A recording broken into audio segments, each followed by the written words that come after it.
Bueno, conmigo el abogado Pedro Citón Ureta, él es abogado y activista de derechos humanos y fue bien crítico sobre esta posición radical en contra de la CIDH y del matrimonio igualitario. Pedro, como siempre, bienvenido a Next Noticias. No, yo primero que nada te agradezco a ti la invitación que me has hecho. Nosotros desde el activismo de derechos humanos y desde mi especialización en derecho internacional, porque más que abogado, que ya es una profesión que cada día está teniendo menos fama, menos... Yo prefiero llamarme internacionalista y activista de derechos humanos. Vemos una situación en donde hay una opinión del tema del matrimonio igualitario. Dentro de ese marco ha habido unos reclamos legítimos de los grupos LGBTI que reclaman en Panamá el acceso al matrimonio igualitario. ¿Qué ha sucedido? Ha habido, desde hace 10 años o 15 años, ha habido un progreso avanzando en ese tema de los derechos humanos. Sí. Hoy lo han llegado a decir que este grupo son los nuevos masones. Mire, solo había que ver al principio, cuando las primeras marchas que hacía el señor Beteta, líder de esta agrupación, eran 5, 10, 15, 20 personas que iban detrás y podían, perdón la expresión, pero eran las locas que iban detrás de esa marcha. Hoy son apoyados por la Embajada de Francia, por los Estados Unidos. Ya usted ve los familiares de estos grupos, de estas personas que también son apoyados y son visibles. Pero ¿por qué un país que tuvo la discriminación como razón de ser todo su siglo XX ha sido tan intolerante en esta... excelente. Tú has dado al punto. Intolerancia y retroceso democrático. Así yo resumo lo que estamos viviendo los panameños hoy. Mira tú, yo le preguntaba a mi hija, porque como tú conoces, yo viví hace más de 20 años en Holanda. Y conocí a prima facie, o sea, primeros golpes de mi vida, el tema del debate del matrimonio igualitario en Holanda. Y yo recuerdo los candentes debates, tanto o más que habían aquí. Y yo pensaba que esa era la Holanda liberal. Mi hija ayer me comentaba, ella que es de primera generación, ya va a una segunda generación, ella me decía a mí, papá, es que para nosotros, esta nueva juventud, es normal. Tenemos más cultura. Nos han abierto las Europas, nos han globalizado. Pero, a la larga... pero sobre todo, y eso fue lo que yo quiero rescatar, somos más tolerantes que nuestra generación pasada. Entonces, eso quiere decir que esta generación holandesa, sí, ha logrado tener más niveles de tolerancia que los que nosotros tenemos. Porque tú caes, por ejemplo, en uno de los países que a pesar de todo, y tú que le conociste bien porque viviste ahí, Holanda es un país muy conservador. Sí, pero liberal a su vez. La gente cree que la zona rosa de Ámsterdam es Holanda. No. Es un país ultraconservador. Y los cantones o las regiones que son provincianas, y que están dominados por el luterismo y por el catolicismo, es peor. El calvinismo, eso es peor. Entonces, lo que quiero transmitir es que este debate aquí en Panamá nunca va a pasar por la Asamblea Nacional. El Parlamento panameño no se va a atrever jamás a discutir ninguno de estos temas polémicos que afectan a un grupo importante de nuestra aprobación. Y para nadie es un secreto que tanto los grupos evangélicos como los grupos católicos tienen el pleno derecho de expresarse en una democracia. Por ejemplo, tú que eres experto, has trabajado internacionalmente el tema de derechos humanos, es decir, aquí se habla incluso de llevarlo a referéndum. Bueno, mire, ¿sabe? Mire. ¿Ha habido algún país que ha llevado un derecho humano a las urnas? Claro que sí, Sudáfrica. Sudáfrica llevaba a la parejilla a la urna a que votaran los hombres blancos. No, entonces eso es, mire, de los hombres. Mire, es decir, un derecho humano a que toda la población opine sobre ese derecho. Mire, los derechos humanos son inherentes a la persona. Eso quiere decir a todas las personas. El no ejercicio pleno de esos derechos humanos lo que conlleva es una violencia de esos derechos humanos.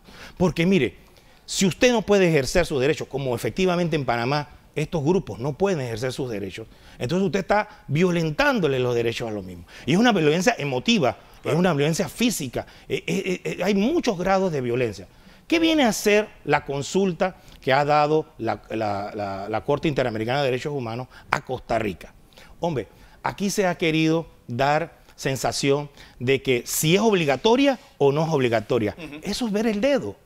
La luna es el concepto sesudo y bien trabajado, bien estructurado, que ha hecho la Comisión Interamericana de los Derechos Humanos, que le ha dicho a Costa Rica, pero a decirle a Costa Rica, le ha dicho al resto de los países del mundo. Este es nuestra opinión jurídica sobre cómo se deben interpretar los derechos de este grupo. Y este grupo es un grupo vulnerable para poder ejercer plenamente sus derechos en los países de la Convención Americana. Ese es el debate que no se ha hecho en Panamá. Si este grupo LGBTI tiene o no derecho al matrimonio igualitario. Porque si no lo tuviese... Llamémoslo unión, no matrimonio. Pero es que eso, mire, yo le voy a decir algo. Hace 10 años aquí, los grupos LGBTI peleaban porque se le diera una unión matrimonial. Y los grupos tradicionales decían que no. Ahora, los grupos LGBTI se sienten poderosos y empoderados más que poderosos porque tienen una opinión consultiva. Te voy a dar una opinión consultiva porque, es decir, este es un diálogo de sordos de lado y lado, porque del otro lado también dicen esto tiene que ser a la cañona. Pero es que te voy a explicar algo. No es a la cañona, es que cuando tú no ejerces un derecho, sí, tú necesitas ejercerlo. Entonces ellos están pidiendo que se ejerza. Yo provocadoramente... Sí, dime. Termina. No, yo provocadoramente te voy a plantear lo siguiente. ¿Por qué está una demanda ante la Corte Suprema de Justicia? No porque dos panameños o dos panameñas se quisieron casar entre sí y les negaron ese matrimonio en Panamá.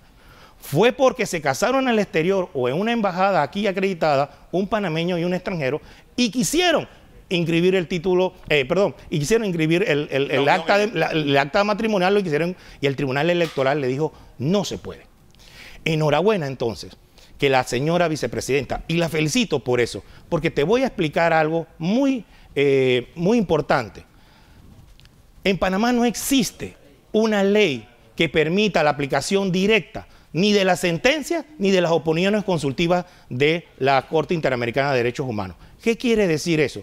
Que Panamá, la Cancillería panameña, debería abocarse para contar con un proyecto de ley que permita que los funcionarios panameños puedan aplicarla directamente. Pero aquí, por ejemplo, Ítalo Antinori dijo que si nos lo fuerzan, incluso Panamá debería salirse de la CIDH. Sí, mire, lamentablemente yo sí discrepo del señor, del primer defensor del pueblo, como se autodenomina él y como lo fue, porque, mire, nos pondría en la categoría de un país democrático, tan democrático como Chávez, como la Venezuela de Maduro. Ese es el país que tú y yo queremos para proteger los derechos humanos. No. Pero te voy a decir algo más.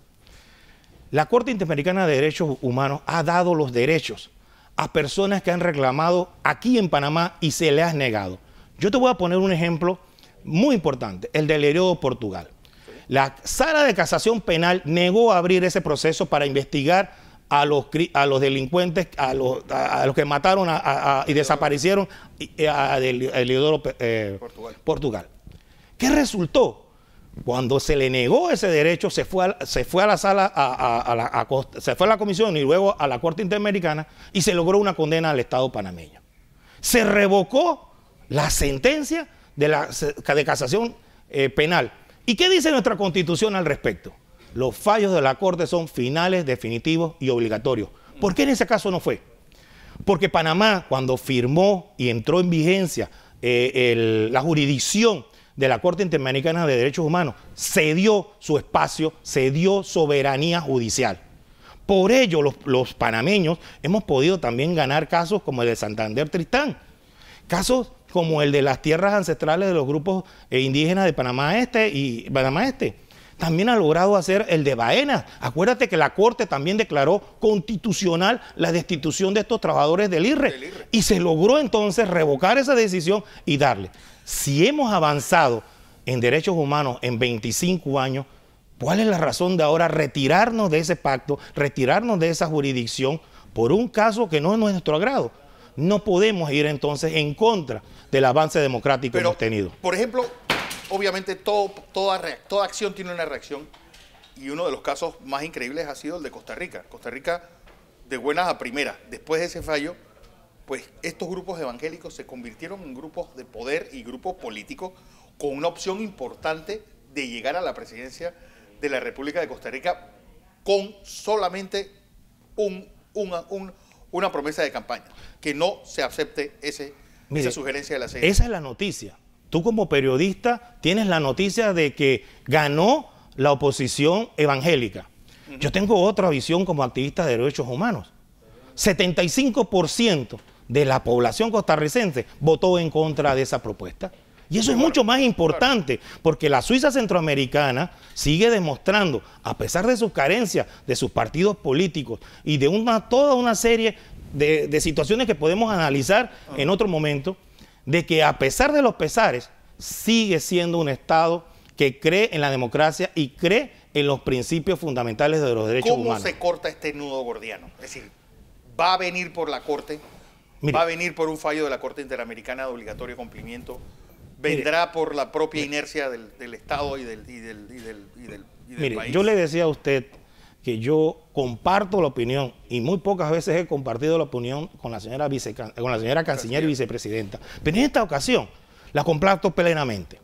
Ella responsablemente, hombre, ¿cómo se le va a acusar de abuso de autoridad, de extramitación de funciones? Si ella es la canciller, ella es la que maneja nuestras relaciones internacionales y es el canal de comunicación con esos entes jurisdiccionales de nivel regional o internacional y de otras embajadas, de otras cancillerías. Entonces, ella responsablemente le ha comunicado a la Corte Suprema de Justicia sobre el control de convencionalidad. Le ha dicho, magistrados de la Corte Suprema, cuando ustedes emitan su fallo en el tema de los matrimonios igualitarios, vean esta opinión consultiva. Por eso para mí, al margen de que sea obligatoria o no sea obligatoria, eso para mí no es lo relevante. Es informarle cuál es el alcance del control de convencionalidad. Te voy a explicar algo. Y es que aquí la gente habla porque tiene boca. Pero imagínate que nos salgamos de la Convención Americana y nos salgamos de todo el sistema americano de derechos humanos. Del sistema penal acusatorio radica, su base es el control de convencionalidad.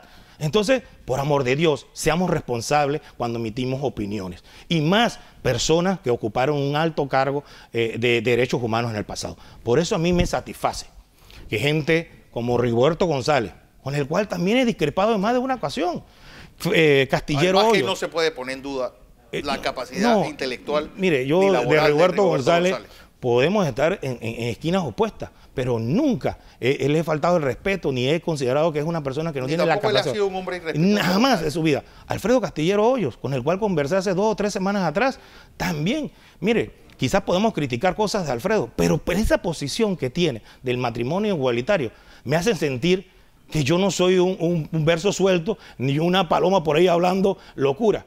Pero lo que quería decirte entonces, antes de que termine, antes que se me olvide, es que mire, la presidenta también se lo mandó al Tribunal Electoral. La vicepresidenta. La vicepresidenta, la canciller se lo mandó al Tribunal Electoral, la misma opinión consultiva. Y acordémonos que la Constitución dice que en el tema del registro civil y de la inscripción de datos de las personas es privativo del Tribunal Electoral. Entonces, y voy a ser provocador, y ojalá venga gente a contradecirme, porque lo provocador de este asunto es lo siguiente. No puede ser que los magistrados del Tribunal Electoral no hayan hecho un acuerdo, una sala de acuerdo, una resolución en sala de acuerdo, que permita, bajo el control de convencionalidad, ellos consideran mutuo propio como un tribunal independiente que la Constitución se lo reconoce. No puede ser que ya no se hayan emitido una decisión para inscribir los matrimonios de personas en el exterior del mismo sexo. Porque te explico algo, la ley panameña prohíbe los matrimonios del mismo sexo. O sea, un notario, un juez, etcétera, no puede casar a 2 personas del mismo sexo en Panamá. Pero si yo tengo el certificado debidamente apostillado y lo más lo quiero inscribir porque es mi persona. Porque mire, esto solo se ha querido ver sobre el tema de la orientación sexual, pero también es sobre el tema de la intimidad, sobre el tema de los derechos de la personalidad. ¿Cómo que yo estoy casado en el extranjero y en Panamá no se puede reconocer ese matrimonio? Entonces los magistrados del Tribunal Electoral creo que también en sala de acuerdo deberían. Por ejemplo, una de las opiniones más contundentes de parte de las personas que se oponen al matrimonio igualitario es el derecho a adoptar. Mire, yo le voy a hacer varias consideraciones sobre ese tema. En Panamá, por ejemplo, si una persona es del grupo LGBTI, puede adoptar directamente ella. ¿Solo? Sí, solo. Nadie se lo impide. O una mujer y una mujer igual. Hacer una fecundación in vitro y el hijo es de ella, punto. In vitro o no in vitro. Y te voy a decir algo más. Hay muchos casos de hombres que se han casado y se han quedado divorciados y luego han realizado que están dentro de del matrimonio, quieren matrimonio igualitario porque son homosexuales y tienen hijos. O sea, el fenómeno no es ajeno a la realidad. Pero lo más importante, lo que quería decirte y lo que conversaba yo con mi hija Daniela ayer, precisamente antes de venir, porque quería escuchar la voz de los jóvenes. Claro. Y ella me decía a mí que en Holanda, 20 años después, el escándalo eso de que iba a ser Sodoma y Gomorra y que los holandeses iban a romper sus legados y que iban a sus principios, ahí está Holanda. La gente LGBTI ya no se quiere casar. No. Ya, porque ya la sensación de poder, de la prohibición se acabó y ahora viven en un pequeño espacio. Pero yo te voy a hacer otra pregunta más. ¿Tú crees que esa gente que es LGBTI, que según los evangélicos y estos grupos de profamilia, dicen que no se va a perpetuar la raza humana, siguiendo siendo vulnerables, siguiendo siendo con estas limitaciones de ley, ¿van a casarse con una mujer para tener hijos? Eso no tiene sentido de ser. Entonces, yo creo que es una hora muy buena para que la Corte Suprema de Justicia, porque esto no se va a poder debatir. Esto es un tema muy álgido, muy cítrico, para que, como dices tú, dos partes se puedan poner de acuerdo y llegar. O sea, y la Asamblea Nacional nos ha demostrado, a través de declaraciones de sus diputados, que esos son unos pusilánimes que no se van a atrever, porque eso sí tienen miedo al voto de los evangélicos. Entonces, yo sí creo que es la Corte Suprema de Justicia. Pero cuando la Corte Suprema de Justicia, en el caso hipotético, falle en contra de las aspiraciones de estos grupos, ¿qué va a suceder en Panamá? Esta gente va a ir a la Comisión Interamericana y de la Comisión Interamericana van a saltar a la Corte Interamericana. Y va a venir ya un fallo de obligatorio cumplimiento. De obligatorio cumplimiento, donde Panamá tiene que adecuar sus leyes, porque eso es lo más importante. Y si tiene que cambiar la Constitución, se tiene que cambiar la Constitución. Pero lo peor de todo es la condena pecuniaria. Es que por eso que yo te digo, cuando uno es activista de derechos humanos, y claro, en mi caso que también uno ve al Estado y ve todo lo que va a darse. Y te voy a dar algo muy importante. Los derechos humanos, y por eso usé la expresión cavernícola, los derechos humanos en el año 80, en el año 60, no se interpreta como se interpreta en el año 2018. Son evolutivos y más amplios, no más restrictivos. Una norma de los derechos humanos no se interpreta de forma evolutiva hacia atrás, sino evolutiva hacia adelante. ¿Qué quiere decir esto? Que quizás cuando se hizo la Convención Americana de Derechos Humanos, el tema de los homosexuales, el tema del matrimonio, no estaba en el radar de los derechos humanos. Pero eso no quiere decir que no evolucione a través de la jurisprudencia, que no evolucione a través de la consulta. Así que, desde el respeto, mire, yo no espero que dirigentes católicos como el Monseñor Ulloa, como el Pastor Álvarez, como Ernesto Cedeño, por decir a alguien más, como Ernesto Cumberbatch, yo no espero que ellos estén a favor del matrimonio igualitario. Obviamente no, porque tienen una posición religiosa y se les respeta y tienen derecho a expresarse, porque muchos grupos dicen, ¿por qué se expresa si estamos en un estado laico? Porque la libertad de expresión prima sobre eso. Exactamente. Entonces tenemos que escucharlo, tenemos que entenderle su postura, y claro que no es fácil, son iglesias tradicionales, son instituciones tradicionales, pero el derecho evoluciona. Y cuando uno de nuestros ciudadanos, el que sea, es un ciudadano de segunda clase porque no puede ejercer plenamente sus derechos humanos, entonces esta sociedad es menos tolerante y más antidemocrática. Bueno, Dios nos coja confesados de lo que nos espera, porque realmente es un debate que va a tener argumentos de fe, y el argumento de fe es irrebatible. Lo triste sería que la Corte Suprema de Justicia, la cual lamentablemente no está compuesta en su totalidad, se abstraiga de esa responsabilidad de control de la constitucionalidad, de control de la convencionalidad, porque la Corte Suprema de Justicia muchas veces ha utilizado precedentes internacionales, muchas veces ha usado consultas internacionales para poder apoyar sus fallos, al igual que conceptos de derecho de otras latitudes. Y hay países como Chile, hay países como Argentina, como México, Entonces se pensaba impensable, era impensable creer en los matrimonios igualitarios. Y hoy están allí. Y otras figuras del derecho están allí. Entonces este debate, una vez más te digo, es un debate jurídico de derechos humanos. Lamentablemente se actúa con pasiones, no con razones. Por eso que te agradezco mucho la invitación que me hiciste. Yo pensaba ya hasta que estaba censurado por NEC TV y agradezco poder hacer un poco de docencia, porque como yo te he dicho, mira, yo soy un internacionalista, yo soy un activista de derechos humanos. Yo también siento y lamento en muchas ocasiones cuando se viene aquí a los medios y se dice es demagogia. No, hagamos que la Corte Suprema de Justicia, de manera seria y responsable, se dedique a resolver un tema de derechos humanos, que es un tema político. Claro que va a tener inferencias políticas, pero que no nos pase como en Costa Rica o como nos pasa en Brasil. Que este tema, miren, los panameños tenemos muchos temas en el que pensar: seguridad, canasta básica, agua, transporte. Tenemos muchos debates pendientes que hacer para que nos centremos en un debate sobre la familia. Y ojo, porque el debate de la familia entonces nos conlleva a decir ¿qué familia? Exactamente. 85% entonces, de los muchachos nacen fuera de un matrimonio. Y después nos quejamos de los fracasos escolares y después nos quejamos de los embarazos. Pero lo importante es que con esto Panamá sigue en la senda de los derechos humanos, con esta opinión consultiva, ojalá la Corte Suprema de Justicia, y cumpla con los roles de los objetivos del milenio, de los objetivos del desarrollo sostenible. Y es que no haya gente vulnerable dentro de la sociedad democrática, porque allí entonces sí, el radicalismo, la demagogia se aprovecha y entonces utiliza como carne de cañón en elecciones, y lo hemos visto en Costa Rica, el tema de derechos humanos, que no debería ser.